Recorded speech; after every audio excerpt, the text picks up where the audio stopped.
nós vamos ficar como? Você quer ficar pra trás? Tá. Já assinou essa lista A gente é chique, a gente é ao vivo, cara. A gente é YouTube. Faltei, eu acho. Boa tarde. Já assinou. Nós estamos ao vivo aqui do Santuário Novo Amanhecer, com os Caminhos de Jesus. Eu me chamo Jaqueline, eu sou Iá de Umbanda, esse é o Eduardo, Tata de Umbanda. Nós somos os fundadores do Nos Caminhos de Jesus e estamos hoje aqui à tarde para trazer mais um estudo, que é o nosso propósito, o propósito da nossa casa. Um centro teológico onde traz o fundamento da religião de Umbanda e toda essa vertente que vem através do Espiritismo. Estamos no santuário. Vou mostrar para vocês aqui, uma fotografia. Ali temos nossos bichinhos, vamos agora. Temos os irmãos aqui que vão começar com estudos. Temos o pessoal que veio, os nossos irmãos que vieram para poder estudar com a gente.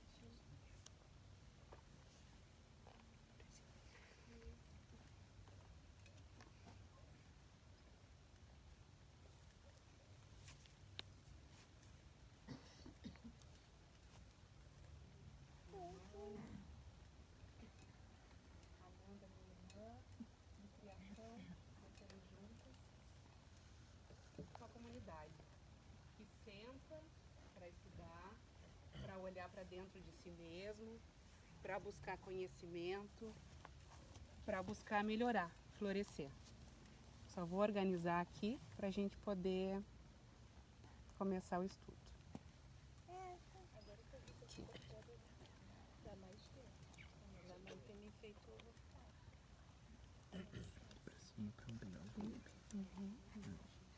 Aqui. Aí puxamos no zoom.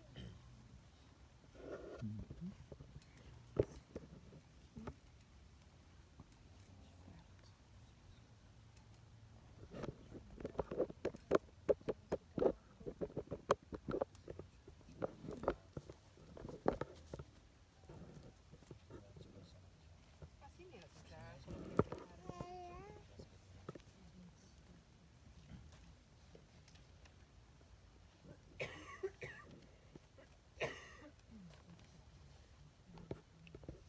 Então a nossa casa, ela tem o intuito sempre de trazer o estudo, que é o tratamento consciencial, como a gente sabe, porque é o que vai levar com a gente além dessa vida, trata a nossa causalidade.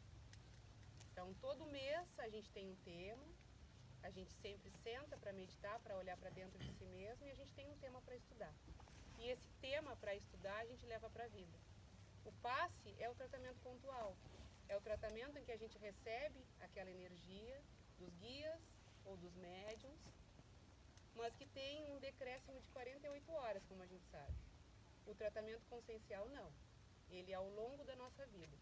Mesmo que a gente não coloque em prática no dia de hoje, aquela pequena semente, ela fica ali, esperando, até que o nosso coração encontre um solo fértil para poder florescer e para poder frutificar, até que se torne uma árvore frondosa. Então o estudo do mês de hoje, o estudo do mês de hoje é ótimo, o estudo desse mês são as dimensões de sofrimento. O que é o umbral e quais as dimensões de sofrimento em que a gente contempla na nossa existência. Vamos iniciar com o nosso irmão Bagé, depois eu vou fazer a minha parte, a Chaia dela e a Rayane a dela, tá bem? Perguntas no final, né? Perguntas no final, todas pro Bagé. O Bagé vai embora. Não, o Bagé nem veio hoje. Gente, mais uma vez, boa tarde. Sejam todos bem-vindos. Eu caí nessa aí, mas faz parte. Gente, olha só, então é o seguinte, o que seria umbral e para que serve na visão do Espiritismo? Um termo muito utilizado dentro do vocabulário espírita é umbral, termo que não faz parte do vocabulário original da codificação espírita e com a evolução da própria mediunidade de grandes mulheres e homens do campo da mediunidade. Os espíritos começaram a esclarecer e brindar mais detalhes sobre como seria a vida no além. Seria assim que nos livros dos apóstolos do Espírito Chico Xavier, espíritos como André Luiz e Emmanuel utilizaram esta terminologia para fazer uma imagem mental do que está tratando de esclarecer. Durante nosso aprendizado da doutrina espírita, um dos termos que são logo apresentados é umbral. No início, dependendo do nível do nosso conhecimento e das crenças anteriores dos estudantes, que o espiritismo, o entendimento pode ser mais difícil. Agora eu vou dizer para vocês o que é umbral, o significado. A palavra umbral é de origem espanhola e é usada para designar a ombreira da porta que separa um cômodo do outro. Ela é sinônimo de estrada, limiar, porta e ombreira. Embora seja interessante conhecer o conceito, o termo ganhou outro significado na doutrina espírita. A gente pensa que se a gente está no umbral, agora quinta-feira a gente estava conversando sobre isso, foi até a nossa homilha quinta-feira, e a Jaque comentou referente a isso. A gente pode achar que a gente pode imaginar, a gente está sempre, querendo ou não, no umbral. De que forma? Então cada um tem que pensar de que como é que eu estou, ou como é que eu vou, até onde eu vou para chegar no umbral. Então as colegas depois vão dizer cada passo e cada, como é que chama? Dimensão. O que é umbral segundo o Espiritismo? No Espiritismo, o umbral se refere a um estado ou lugar de transição, onde os espíritos que não souberam aproveitar a oportunidade de evolução na Terra são encaminhados provisoriamente. Ou seja, nós já tivemos um umbral. Nós não, carne. Nosso espírito já teve um umbral. Então, cada um, aí a gente tem que se imaginar como é que a gente foi para o umbral. Ou seja, nós também iremos para o umbral. Essa definição vem do espírito André Luiz na obra do Nosso Lar, psicografada pelo médium Chico Xavier. O umbral, portanto, é um local no mundo espiritual onde se encontram os espíritos inferiores após a desencarnação. Por que alguns espíritos passam pelo umbral? O mundo espiritual é composto por diversos lugares que vibram em faixas específicas. Isso quer dizer que existem diferentes destinos a cada um deles, abriga os espíritos desencarnados de acordo com o grau de evolução espiritual. Então, cada dia a gente tem que estar se evoluindo cada vez mais, para a gente poder internamente, para a gente poder não ficar muito tempo no umbral. Ou seja, vão para o umbral aqueles que cometeram delitos morais enquanto estavam encarnados. A maioria dos espíritos após desencarnados passam pelo umbral para refletir sobre suas falhas durante a vida física. Mais uma vez, a gente tem que estar sempre procurando melhorar. A cada dia, a cada minuto, a cada hora. Então, é uma luta diária, não é fácil. Quais os tipos de comportamento que pode levar ao umbral? É um erro acreditar que só os espíritos de classe muito inferiores vão ao umbral. Como eu estava comentando com vocês. Tipo, não é só os espíritos inferiores vão. Não, nós todos vamos. Quanto mais a gente evoluir, menos tempo tu vai ficar no umbral. Então a gente tem que procurar cada dia melhorar a si mesmo. É uma palavra certa, gente. A gente tem que ter muito amor uns com os outros. A exemplo do espírito André Luiz, que era um médico e não foi uma pessoa má, e ainda assim ficou longos anos no umbral. Evidentemente, aqueles que cometem atos violentos, ilícitos na vida terrena, têm razões mais do que justificáveis para o destino. A gente está sempre julgando, né? Ah, porque eu faço coisas boas, eu nunca vou para lá. Não, todo mundo vai. Mas a verdade é todo espírito que carrega fardos psíquicos e emocionais também vai para o umbral. Portanto, quem guarda mágoas, culpas e acumula sentimentos ruins e pensamentos negativos fica no umbral até expurgar os fardos. Além do que, causaram infidelidade a alguém, os que possuem vícios, comportamentos autodestrutivos, também fazem uma passagem pelo local. Então, isso é mais ou menos só uma introdução do que é umbral. Agora as meninas vão dar seguimento. Então, como o irmão falou, o conceito do umbral ele é uma dimensão não linear gerado por projeções mentais. O umbral ele é individual. Cada um de nós tem o seu próprio umbral dentro de si. E apesar da prática ser individual, também para que a gente consiga florescer frente à nossa sombra, ao nosso umbral, o avanço, ele é sempre coletivo. A prática é individual, mas o avanço é coletivo. O umbral, ele não é uma dimensão geográfica, ele é uma projeção mental. Então, cada um de nós tem um organismo único, o nosso DNA, e o nosso umbral é da mesma forma. Eu posso estar ancorada num vale de suicidas, um exemplo, mas eu sou o meu umbral indivisível daquele vale de suicidas. E ao mesmo tempo, eu fico separada deles, na minha individualidade. É um local extrafísico que reflete o plasma do íntimo e do coletivo, ou seja, a ideoplastia, a plasmagem de uma ideia. Porque na dimensão extrafísica, tudo é muito plástico. A partir de uma ideia, a gente forma objetos, seres. Tanto que a gente tem as formas pensamentos que se agregam a nós e ao nosso domicílio. Dentro do Evangelho, São Mateus mencionou que Jesus disse que o umbral, existe uma zona de trevas, de ranger de dentes. Em Romanos, capítulo 2, Deus diz que retribuirá a cada um segundo o seu procedimento. Então, aqui deixa bem esclarecido a individualidade de cada umbral e as afinidades formando um umbral coletivo. Existem 3 zonas no umbral. Primeira, segunda e terceira dimensão. Eu vou falar da primeira dimensão. E a característica principal dela é a aleatoriedade. É tudo muito aleatório. Não existe diálogo. Não existe comunicação. Não existe contato entre um e outro. Não existe um olhar que se cruza e se tenta enxergar o outro. Quem não passou ainda pela rua e viu alguém, um transeunte, mal vestido, sem alimentação, desnutrido, que vagueava como um zumbi, ainda na matéria. Todos nós já vimos seres assim. Esta pessoa, mesmo encarnado, já está ocupando essa zona do umbral, a primeira dimensão, chamada de crosta-crosta ou de troposfera, exatamente pela densidade que ela se forma.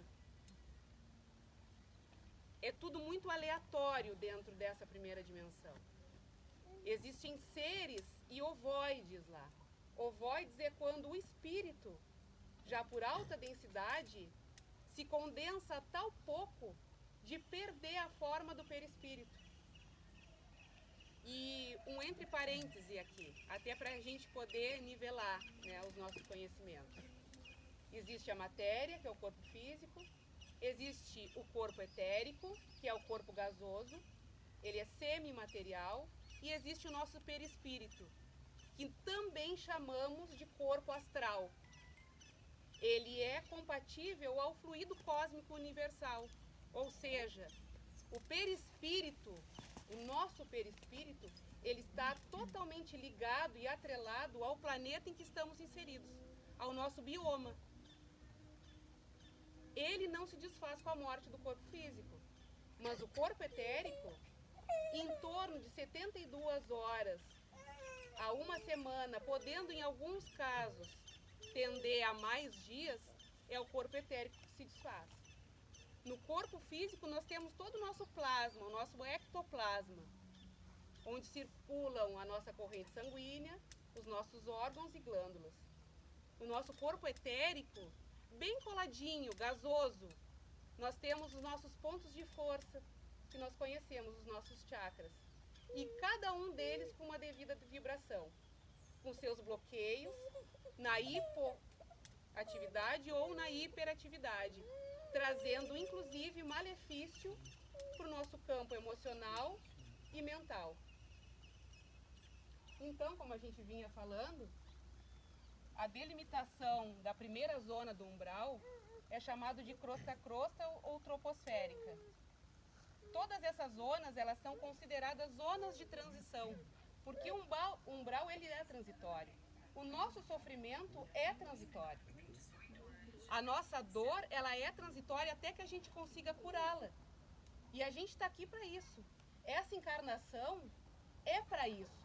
Esse tempo aqui e agora, presente, que muitas pessoas não conseguem vivenciá-lo, porque estão na ansiedade ou estão na depressão, é para isso, é para buscar cura íntima.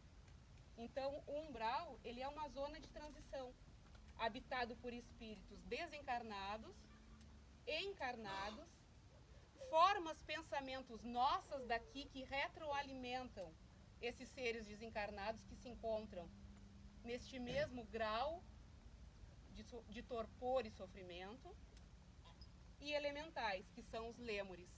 Porque aqui, como a gente tem os elementais da natureza, como os elementais da mata, do fogo, do mar, lá também temos elementais nessa zona de sofrimento, que são os lêmures, que também nos assolam, que também trazem malefício para a nossa matéria astral. Também lá se encontram assediadores, pegando esses seres e usufruindo deles, e os nossos benfeitores. Porque por mais que o umbral a gente imagine que seja planos na horizontalidade, não, eles são na verticalidade. O umbral, ele transita entre terra e cosmo. Seres benfeitores habitam e transitam por todos eles.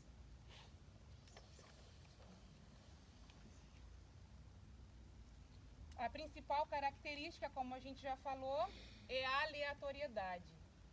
A parte mais densa da dimensão astral, com a amostra de insanidade desgovernada e heterogênea. Então, é como a gente estava falando, é muito heterogêneo.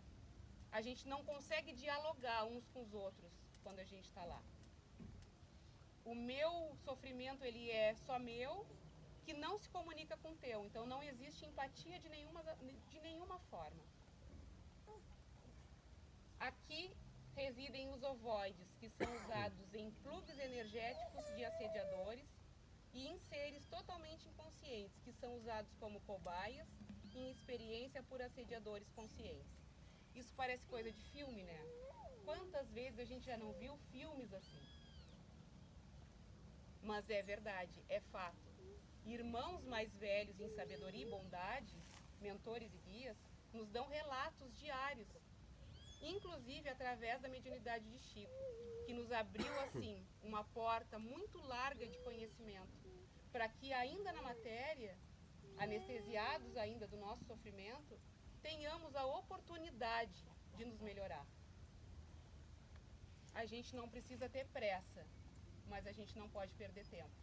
Então a gente tem que achar um meio termo, para não ficar parado, nem correr demais.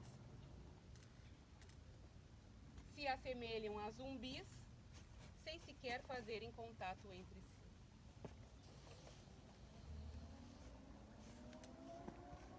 O clima desta zona de sofrimento, ele é um clima muito ventoso, tem vento sempre. O céu que nós temos aqui, lá ele é cinza, frente à energia vibratória dos seres que lá habitam. Tem pouca incidência de luz, fortes trovoadas e chuva. Então, é aquele clima de inverno em que a gente, às vezes, pensa, meu Deus, que tristeza, né? Como eu queria ver um sol, como eu queria pegar um sol. O clima lá é sempre assim. E as pessoas, muitas vezes, não se dão nem conta que estão mortas, que não estão mais na matéria, fruto do sofrimento interno que se encontra. Esses seres que estão na primeira dimensão, eles não têm condição de amparo objetivo, direto. Eu não consigo chegar até eles e aplicar um passe. porque eles não conseguem ainda aceitar o passe. Então, o que os mentores fazem?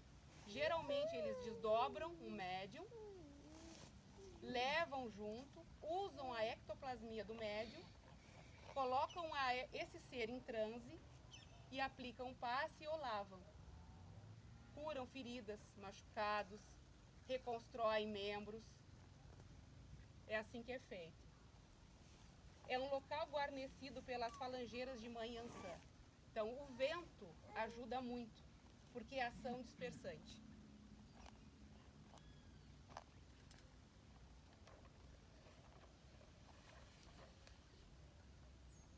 Então, a primeira zona de sofrimento é a zona mais, vamos dizer assim, intempestiva da espiritualidade. É a que mais precisa do nosso amor fraterno, do nosso olhar. São seres que estão ali em trânsito e temporariamente. Rezemos para que esse tempo passe logo e eles consigam ajuda.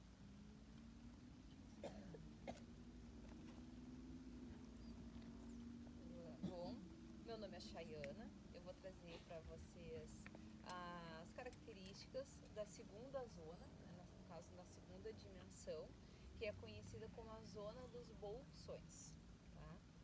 Então, o que seriam esses bolsões? São conglomerado de consciências ligada por uma sintonia vibratória.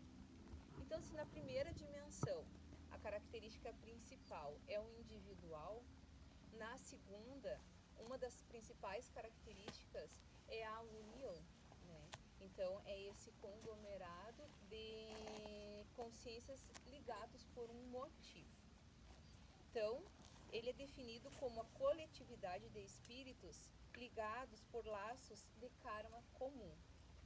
Estes são espíritos que participaram de catástrofes, torturas, mortes, carência ou alguma circunstância de grande sofrimento. Passaram por um acontecimento marcante durante o seu desencarne. Essa dor, ela fica impregnada em sua mente e no plano espiritual. E após essa morte coletiva, eles ficam vibrando ainda naquela sintonia do mal que lhe foi feito. Eles são presos a esses bolsões e eles não conseguem se desprender. Tem uma representação, uma imagem que ela é chamada de o inferno de Dante. Eu vou mostrar aqui para vocês visualizarem, né? Depois a gente distribui. Então, como que seria essa representação? Então, eles são todos ali, são vários bolsões, aonde eles estão ligados pela mesma dor. E geralmente, deixa eu mostrar para cá.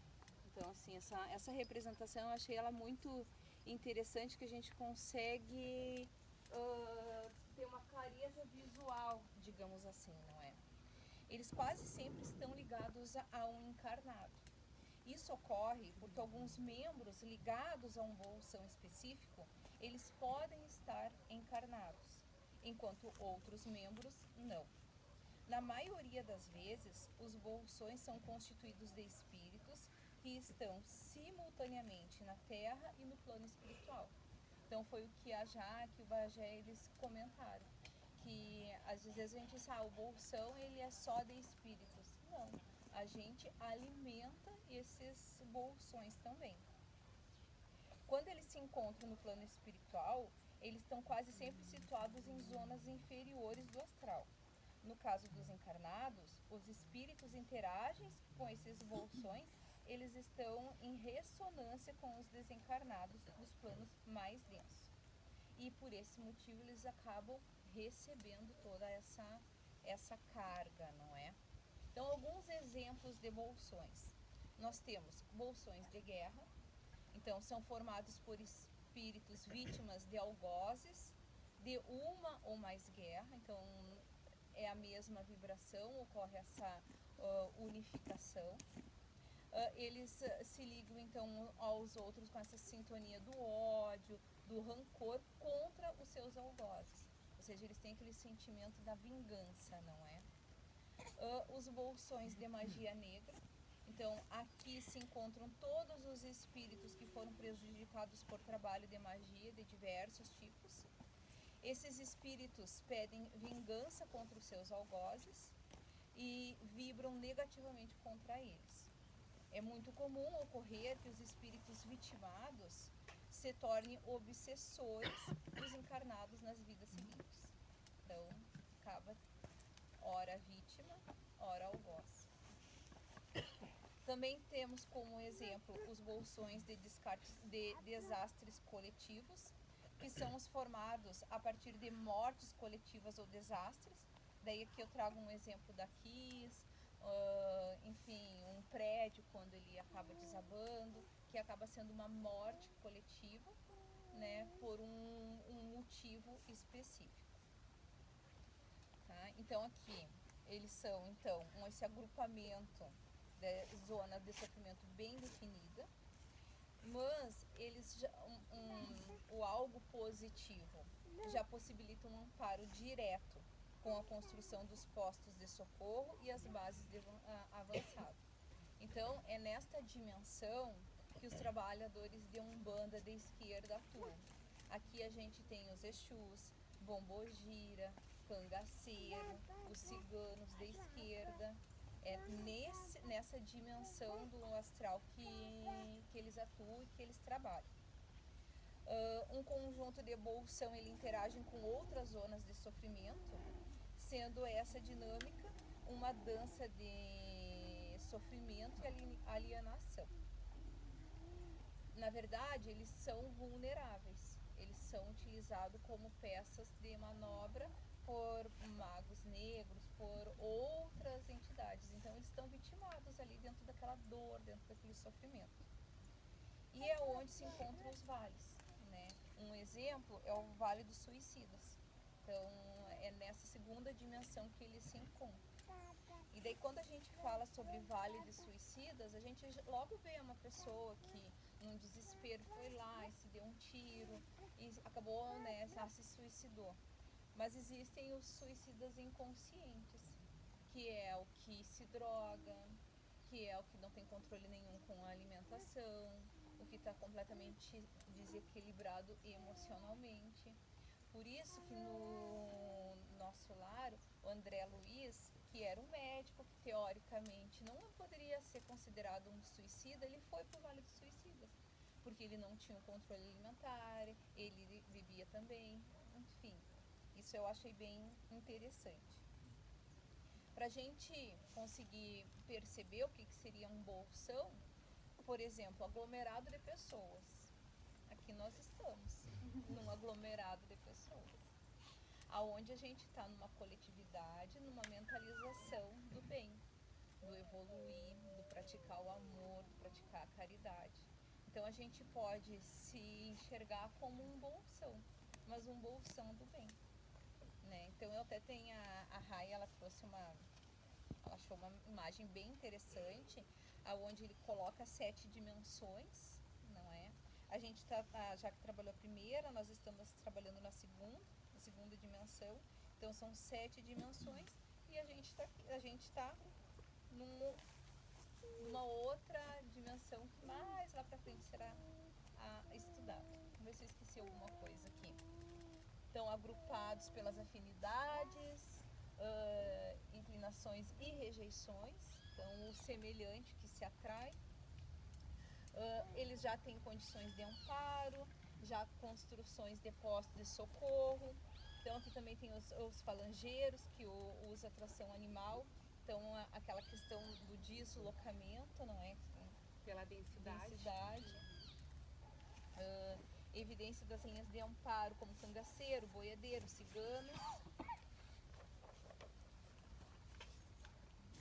E era isso. Obrigada. Bom, agora vamos para a terceira dimensão, que é o que a gente vai popularmente conhecer como os planos de postos de atendimento e hospitais espirituais, que são onde nossos caboclos preto velhos trabalham diretamente com as pessoas, com os espíritos, sejam eles encarnados e desencarnados também, já tem alguma passividade de atendimento. E como a irmã falou ali, o André Luiz, ele era um médico. Ele desencarnou e ele foi para o umbral. Todos nós passaremos para o umbral, mas que tipo de umbral iremos? Essa é a pergunta que a gente tem que fazer íntimo. Porque ele, no livro e no filme fica muito claro, quem não viu eu indico que veja, que ele fazia uma similaridade, que ele era um doutor e que ele achava que a medicina terrena se aplicava à espiritual. E não é bem assim. A medicina maior do plano espiritual é a amorosidade fraterna. E ele teve que chegar lá e reaprender sobre o que é medicina espiritual. Ele trabalhou muito tempo como enfermeiro e depois que ele galgou algum progresso íntimo, ele pôde passar a fazer os atendimentos. Vou dar uma leitura. Hospital no plano espiritual é o nome usado para se referir ao ambiente de tratamento de doentes, que se localiza na esfera espiritual, lá na terceira zona onde ela mostrou. Ou seja, são ambientes voltados aos cuidados de tratamento de cunho espiritual, onde atuam os médicos, enfermeiros, espíritos superiores, com recursos e equipes especializadas de atendimento. Ou seja, vamos dar o exemplo de hoje. Hoje trabalharemos com a linha dos ciganos. A irmã já disse como os ciganos trabalham. Conhecem muito bem a geografia espacial. Eles vão pegar aqueles que competem à atividade deles. Os pretos velhos vão levar os outros. Toda egrégora, todo bolsão do bem, como disse ela, vai estar aqui preparado para distribuir aonde você vai e pode, e merece e precisa ser atendido. A gente não está com uma dor no dente e vai no cardiologista. Assim é no plano espiritual. Eles são divididos por setores. Aqui é como se fala uma imitação menor de lá. Lá estão os postos, são muito mais avançados. Então a gente vai para lá para ser tratado, tanto os espíritos desencarnados quanto nocturnamente. Vocês vêm aqui, faz o trabalho, vão ser amparados e muitas das vezes continuam sendo atendidos durante o sono. Durante a vigília noturna o trabalho continua. Para compreender a serventia de um hospital espiritual, em primeiro lugar, você deve ter em mente que os espíritos que vivem em regiões mais elevadas, pela sua condição evolutiva, não sentem dor e ficam doentes, os mentores no caso. Eles não têm mais esse tipo de vibração. Porém, nós, por essa razão, não precisam desses cuidados médicos, como acontece com os espíritos que chegam no além, após viverem suas dores e sofrimentos terrenos. Esses espíritos que habitam em regiões tormentosas, no mundo terreno ou espiritual, carregam ainda impressões do seu corpo físico e assim dos recém-desencarnados e precisam de assistência médica e espiritual para atender o seu refazimento perespiritual, que foi o corpo que a irmã falou que permanece, a fim de desenvolver e preparar-se para um retorno e uma próxima reencarnação. Dessa forma, os hospitais espirituais servem para tratar esses públicos, ou seja, acolher, amparar e chegar quem precisa vir e quem precisa retornar à Terra. Nesses ambientes ainda há também trabalhadores capacitados para atuar no restabelecimento de todo e qualquer espírito. A medicina espiritual, como eu falei, é diferente da medicina terrena. Por isso, não significa que um médico da Terra será um médico no mundo astral, embora este possa se capacitar para essa atuação. No plano espiritual, os espíritos continuam estudando, trabalhando em prol de seu progresso. Qual é a moeda de troca lá? Progresso. A gente também recebe cura. Seu pagamento é cura. Quem não quer trabalhar para estar bem? Quem não quer uma vaga lá na terceira dimensão, eu, por favor, eu brinco com eles que eu vou limpar chão. Pelo amor de Deus, me deixa limpar chão na enfermaria, me dá uma vaga. Porque é assim que a gente tem que pensar. A gente não pode ter pressa, Mas também, não faço mal, tá tudo bem. Também não faço nada. Não. A gente tem que fazer a nossa parte, como o irmão disse. Ai, tô na frente dele. Tô saindo do vídeo? Todo dia. É uma luta diária de progresso. Todo dia a gente tem que querer melhorar. Agora o finalzinho aqui, peraí. A parte das colônias, agora vamos falar das colônias espirituais.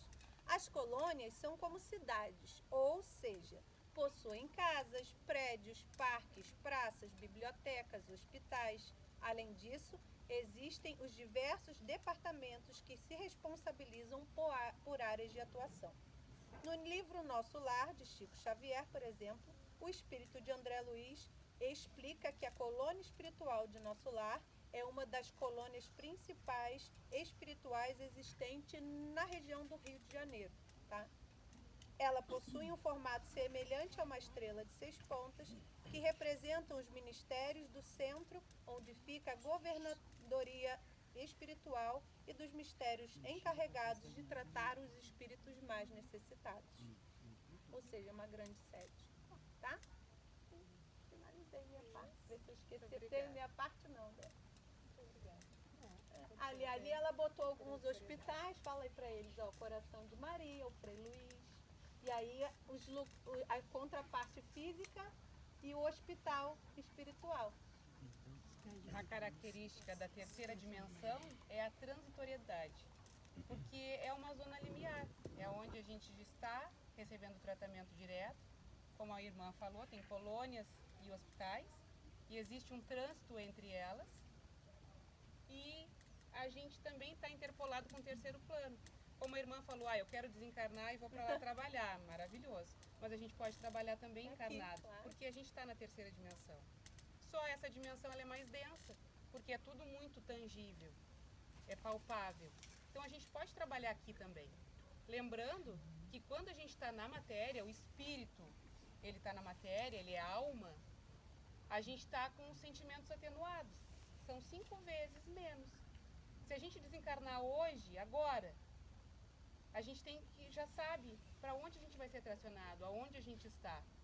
Porque como eu sou agora? Eu sou uma pessoa que trabalha a amorosidade fraterna, a empatia, a união, a fraternidade. Ou eu sou alguém que eu estou ainda num limbo de sofrimento. Então a gente já sabe aonde a gente está, a nossa localização espiritual. O nosso corpo astral, ele já reside em uma determinada zona. O nosso corpo físico está na terceira dimensão, que é aqui, umbral na matéria. Então aqui, como a irmã falou, a gente tem hospitais. Coração de Maria, ele fica ali sobre a Praia do Cassino. Então muitos trabalhos feitos na espiritualidade, como trabalhos de hoje, que a gente vai organizar muitos espíritos encarnados e muitos mais desencarnados, eles, dependendo da condição, eles vão ser enviados para zonas de contenção, para cemitérios, onde tem um alto nível de ectoplasmia, ainda pelo não desfazimento do corpo etérico, para colônias, muitas vezes, ou ainda nesse intermédio para hospitais. Então, Coração de Maria fica sobre a cidade do Rio Grande, ali na Praia do Cassino, coisa boa, pertinho da gente, né? Nosso Lar fica na Amazônia.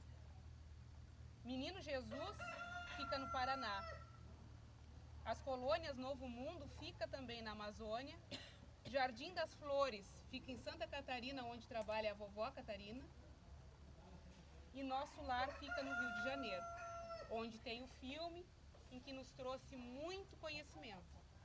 Outras literaturas também vêm a somar, que é Memórias de um Suicida, 5 Dias no Umbral. Tem muitos livros em que a gente pode tomar proveito e já começar a nossa prática. Lembrando, né, e repetindo que a prática ela é individual, mas o avanço de forma, ele é coletivo. Tanto que Jesus Cristo disse, onde 2 ou mais estiverem reunidos, eu estarei no meio de vós. Então a prática pode ser individual, mas o avanço, ele é sempre coletivo. Por quê? Porque Jesus também mandou amar o próximo como a nós mesmos. Ele não disse, senta e ama-te a ti mesmo. Não, ele ama o teu próximo. E aprendendo a amar o teu próximo, tu ama a ti mesmo. Porque tu olha com fraternidade para a dor do outro. Isso é a pura caridade. Olhar o sofrimento do outro e aspirar que ele cesse. Aspirar que aquilo acabe. Porque toda doença tem uma vibração. Se a nossa vibração de sofrimento, ela se afiniza com a vibração da doença, a gente adoece. Isso é fato. Então eu gostaria de agradecer a todos vocês, os meus filhotes ali, a presença de todos. Nós vamos fazer um café coletivo, porque Jesus gostava muito também de sentar e comer pão e vinho, como ele fazia na transubstancialidade. O pão, a carne, os atos em que ele não cometia, e o vinho, o sangue, os atos em que ele cometia. Quando nós tocamos o pão e tocamos o vinho, nós fazemos uma comunhão com Cristo. Nós fazemos um acordo. Nós comungamos de forma tangível com esse ser que veio na Terra e nos trouxe um caminho a seguir. Muito obrigado por todos. Convido vocês para a gente tomar um café. E logo após o trabalho mediúnico com a linha dos ciganos de Umbanda, que são exímios falangeiros que trabalham na zona extrafísica, trabalhando a negatividade e a positividade. Uma coisa que a gente também deve sempre mencionar, que existem os ciganos de esquerda, como a irmã falou, e os ciganos de direita. A diferença entre um grupo e outro é que os de esquerda, eles trabalham a negatividade e os de direita trabalham a positividade. Eles são exímios conhecedores da zona extrafísica, porque são nômades, e eles conseguem relocar bolsões de espíritos para outras determinadas zonas do umbral, para evitar que eles estejam ainda em assédio. Então, são maravilhosos. Vamos trabalhar incorporados com os ciganos da positividade, que trabalham a positividade, ali limpando, organizando a fisiologia extrafísica do grupo que está aqui. Mas na contraparte, os ciganos também de esquerda vão trabalhar, usando a ectoplasmia deste grupo para poder remanejar seres em sofrimento do astral. Então o trabalho, ele é duplo. Quem veio para receber amparo aqui no santuário também vai amparar. Porque a gente precisa descaracterizar o amparador e o amparado. É mútuo. Eu não estou aqui numa condição de amparadora, nem tampouco vocês de amparados. Com certeza, vocês sentados na cadeira, em prece, elevando o poder consciencial e a vibração, vocês vão estar ajudando muitos seres que se encontram nessas zonas em que mencionamos. Um bom café, um bom trabalho e até o mês que vem. Obrigada.